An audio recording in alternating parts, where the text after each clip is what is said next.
Hey, what's up, guys? This is Yahya, one half of Fulu Talk. I just wanted to do a real quick video since I haven't talked boxing in a while. I just wanted to talk some boxing today. Obviously, you guys probably know by now that Canelo got the edge over Triple G. My personal thoughts on the fight. Um, I thought that the opposite happened in the fight that Golovkin was talking about because Golovkin kept on saying, "Oh, where's the Mexican style? Bring the Mexican style." And instead of Canelo being on the back foot like he was on the first fight, he actually was the one coming forward and actually backing Triple G up. And from what I saw from the fight, Triple G was very tired. You can tell that he was very, very tired, that he was fatigued because he was backing up a lot. Um, the first couple of rounds, I said, yeah, Canelo got those rounds. In the middle, like you can say, GGG made a rally back. And then in the latter rounds, you can say that they were kind of even. Um, I wouldn't have been mad at a tie. Um, I mean, if we were to give Triple G the nod, I don't know about that because although he was hitting Canelo pretty hard with some headshots, you can tell that physically he was slowed down by Canelo's body work. So, either or, I'm pretty indifferent to the decision that was given. Um, but I guess you can say, you know, the best man won that night if you want to say that. Now, as far as who Canelo fights next, I hate to say it, and this is just my prediction personally, my personal prediction. Canelo will fight David Lemieux next. After he fights David Lemieux, he'll probably fight the guy from Japan, Rio Murata. He'll probably fight him next. And then he will probably fight um, Triple G again. That's why I think it's going to happen, basically, how I see it playing out, the way I see it playing out.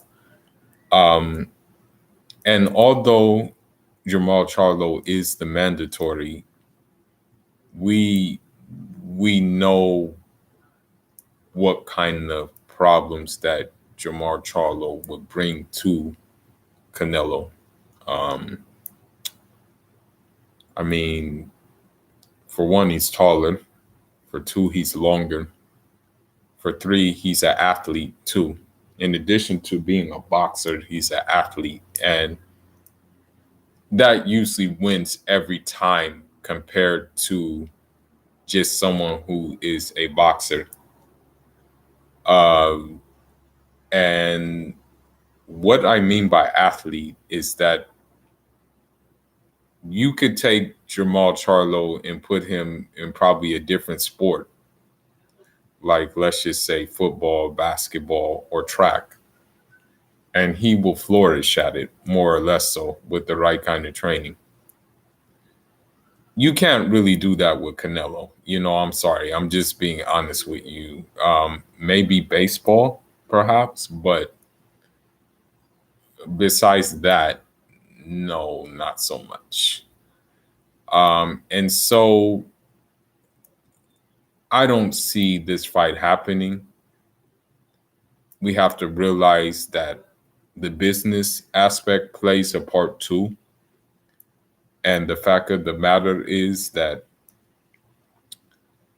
Oscar De La Hoya does not like Al Heyman, you know, and he doesn't like Al Heyman fighters. And we have to all also be honest with ourselves too that if, you know, they were to fight, it's definitely a high chance that Charlo would beat Canelo, therefore taking his belt. And Oscar wouldn't like a belt going over to the enemy side. So I really don't see this fight happening. Although I would like it to happen. It would be a good fight if it happened, you know. It would be a very good fight. Be entertaining, you know. Very entertaining fight, I believe. Now, um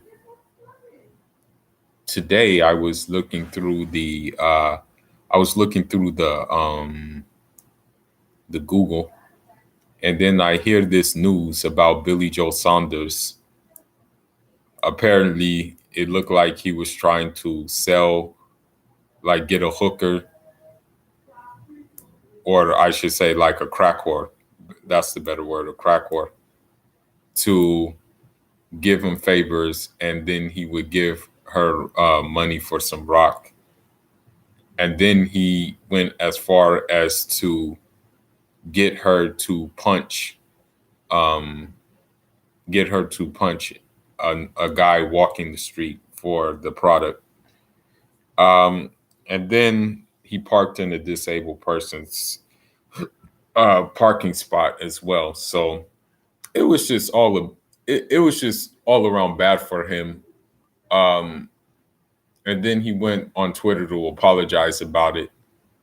I say this because I really hope to God that that Demetrius Andre, Boo Boo Andre, beats the brakes off of him. Like, I hope, this gives some more fuel, that this will give Boo Boo more fuel to beat the brakes off of this man and stop him. Um, and the reason why I say that is because, some people just need humble pie, and I'm hoping that he gets humble pie. And I'm not just saying this because Demetrius Andre, he another fellow African, another fellow Cape Verdean. I'm just saying this because of the simple fact that, I just hope we see his full skills on display. That we see, what we saw against like his previous opponents before. Yeah, I mean, I know like Demetrius Andre, he fought another UK fighter, but obviously he's not on the same level as a a Billy Joe Saunders. But he fought Brian Rose and he stopped him pretty early. So I mean, I'm hoping that he does the same and maybe stops Billy Joe Saunders later. And that fight's coming in October 20th, and looking forward to seeing that fight. That's going to be a good fight. Um, I've been watching interviews, and Boo Boo has said that he's not going to make it a chess match, and that he's going to dissect him, and that people are going to see the dog in him. I hope he makes good on his words. That's all I can hope, is that he makes good on those words. Um, Other than that, I'm not really looking forward to the Anthony Joshua Povetkin fight. I mean, come on now, man.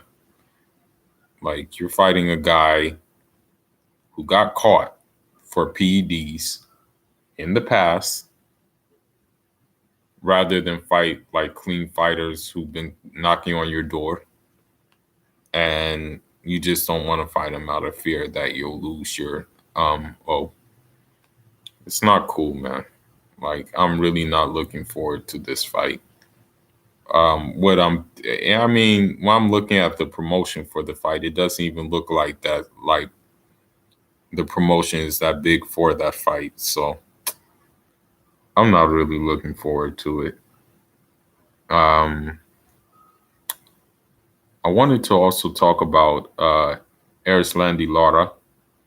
Erislandy Lara, I think he sees that the 160-pound division is hot. I mean, you got Jacobs, Charlo. Um, who else? You got a lot of other guys in that division. Um, so Erislandy Lara said he's ready to move up. Me personally, And I'm a big time Erislandy Lara fan. I'm a huge Erislandy Lara fan. You know, I really respect his boxing ability, how he goes about boxing, stuff like that. I like everything about Erislandy Lara's boxing abilities. The only like downside I have about him is sometimes he doesn't put his foot on the gas enough and get the guy out of there when he can, when he has all the means to do so. But anyway, um, he said he's willing to move up to 160. He said he wants guys like Canelo Triple G. Me personally, I feel he should stay at 154. I feel that like he should fight, like for example, fight Brian Castano, fight that guy first, and if he gets past that guy, go to Jermell Charlo, fight him, get past him if he gets past him, and then move to 160. That's what I would want to happen. You know, I would really want that to happen because the way I look at it is if he moves to 160, he's probably going to have to take on like a lesser guy, you know, before he gets the top guys. And I also feel that he may get thrown in that, like, just get thrown in that, like, how should I put this? He may get thrown in the loop and just be given the runaround like some of the other fighters at 160. I'm sorry to say that, but like Charlo, he's in that similar situation where, you know, he's a Mando for people, but chances are he's not going to get to fight for the belt unless it's vacant, you know, unless they vacate.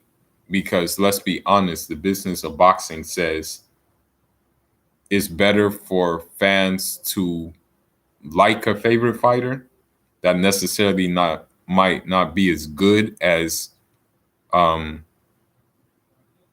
led to thought he is, rather than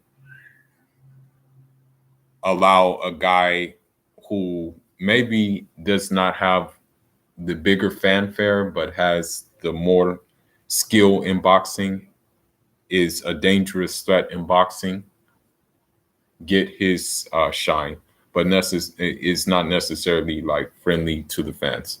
And this has happened with Erislandy Lara, and it's happening with Jermall Charlo as well. You know, Erislandy Lara, we already know what Lara brings to the table. He brings that textbook, crafty boxing, really good fundamentals. But people don't like to watch that. You know what I mean? Although it's effective, although it works, although it gets the job done, people don't like to watch that.